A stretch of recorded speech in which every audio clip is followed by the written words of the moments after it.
Hello everyone, कैसे हो आप सब। एक बार पुनः स्वागत है आप सभी का हमारे अपने YouTube channel C coaching classes पर। उम्मीद करता हूं दोस्तों आप सभी अच्छे होंगे और आपकी स्टडी भी अच्छे ढंग से चल रही होगी। आज की इस वीडियो में हम देखेंगे दोस्तों class 11th biology NCERT chapter 2 के दोस्तों जितने भी इंपॉर्टेंट क्वेश्चन है वो हम आपको आज के इस वीडियो में बताने वाले हैं। तो आइए सीधे वीडियो को स्टार्ट करते हैं। देखिए दोस्तों, जो चैप्टर 2 है ये थोड़ा लॉन्ग चैप्टर है, तो इसमें से कई सारे क्वेश्चन आपके पेपर में पूछे जाते हैं।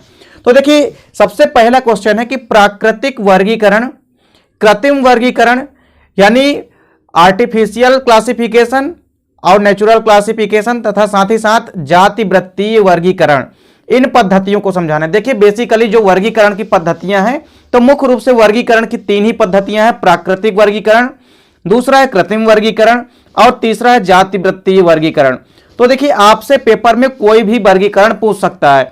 आपसे पेपर में प्राकृतिक वर्गीकरण को समझाइए ऐसा भी पूछ सकता है, या आपसे ऐसा भी कह सकता है कि कृत्रिम वर्गीकरण को समझाइए या जाति वृत्तीय वर्गीकरण को समझाइए। तो आपको प्राकृतिक वर्गीकरण, कृत्रिम वर्गीकरण एवं जाति वृत्तीय वर्गीकरण यानी तीनों के तीनों वर्गीकरण या क्लासिफिकेशन आपको पढ़ने हैं अच्छे से। चलिए दूसरा क्वेश्चन है कि 5 जगत वर्गीकरण। देखिए R.H. विटकर का जो 5 किंगडम क्लासिफिकेशन है यानी 5 जगत वर्गीकरण है, ये one of most important chapter का क्वेश्चन है दोस्तों, क्योंकि ये इस चैप्टर से यह क्वेश्चन जो है अक्सर पूछा जाता है। तो 5 जगत वर्गीकरण पद्धति को समझाना है तथा साथ ही साथ 5 जगत वर्गीकरण के गुण व दोषों को भी लिखना है। कभी कभी पेपर में 5 जगत वर्गीकरण के गुण व दोष भी पूछ लिया जाता है।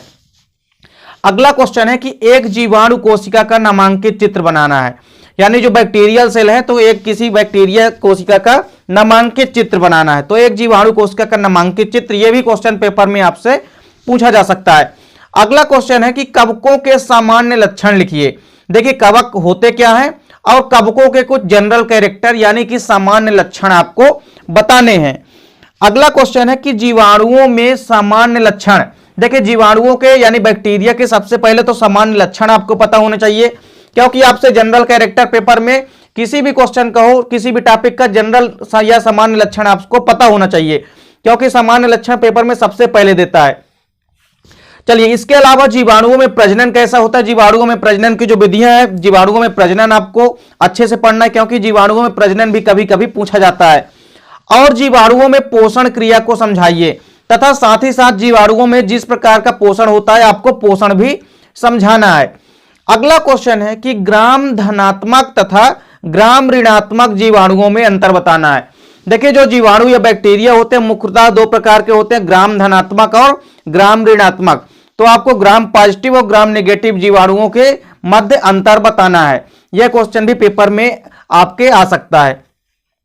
अगला क्वेश्चन है कि कवकों तथा शैवालों के मध्य डिफरेंस बताना है, यानी differences between algae and fungi. तो आपको कवकों व शैवालों के मध्य अंतर भी पता होना चाहिए, क्योंकि यह क्वेश्चन भी पेपर में आपसे पूछा जा सकता है।